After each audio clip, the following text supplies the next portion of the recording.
a little hot, okay? Hot like hot or hot like spicy? I mean, I should know by now to specify. But hot seems so intertwined with spicy. The sweating, the red face, the total need for something cooling. At least that's true for the kind of spicy you get from chili peppers. There are lots of different foods you might call spicy, and they don't all give you that I'm actually on fire feeling. So what does it mean for something to be spicy? This is MinuteFood.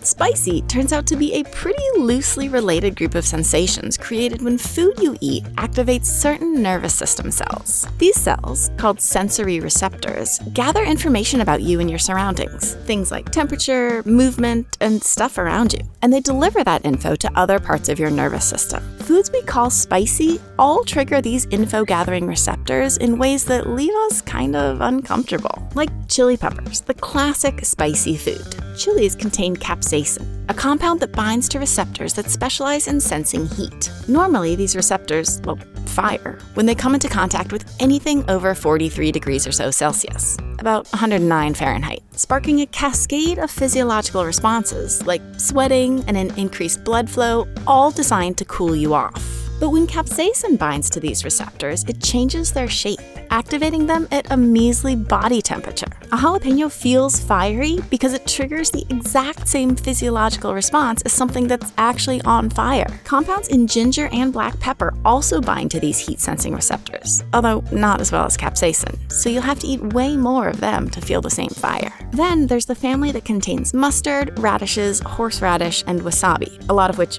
is actually just horseradish. Anyway, these foods contain a compound abbreviated 𝗂𝗡C, which binds to a different kind of sensory receptor.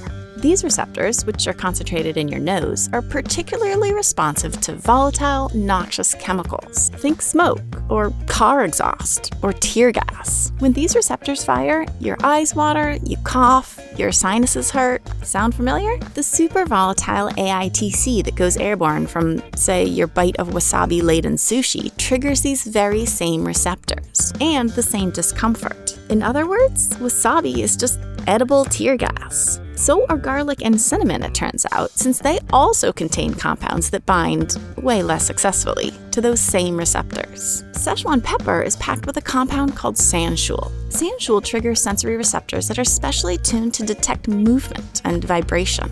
Even a tiny dash of sanshool will send the same signals to your nervous system as if your mouth were being touched. That's where the tingly, buzzing sensation of Szechuan comes from. These sensations can all be pretty uncomfortable, especially if you overdo it. But since spicy isn't just one thing, there's no single trick to un-overdo it. The solution depends on the kind of spicy you're dealing with. The 𝗂𝗡C of wasabi and its relatives is water-soluble, so a drink of water will wash away what's ever left in your mouth. Plus, since 𝗂𝗡C is super volatile, what's already airborne will dissipate quickly, along with the pain. Capsaicin doesn't dissolve well in water, so that drink you're craving won't do much to fight the fire you're experiencing, unless it's milk. The combination of protein, fat, and sugar seems to be a triple whammy that binds to capsaicin, blocks capsaicin receptors, and suppresses the painful sensation. And Szechuan pepper? You might just have to wait it out until those receptors are done firing. Sorry. To help us actually communicate about all these different sensations and pathways, it might be helpful to have way more words for spicy. And actually, the Chinese language does. Ma describes the tingly sensation of Szechuan pepper, while la describes the searing heat of chilies. Ma and la come together in some amazing Szechuan dishes to create a symphony of spiciness. The rest of us might also benefit from a way to distinguish between the different sensations of spicy, or even between only a little spicy and the blazing I'm gonna die kind of spicy. Or maybe not. Perhaps there's something kind of exciting about not knowing exactly what spicy you're gonna get. Maybe variety is the spice of spicy.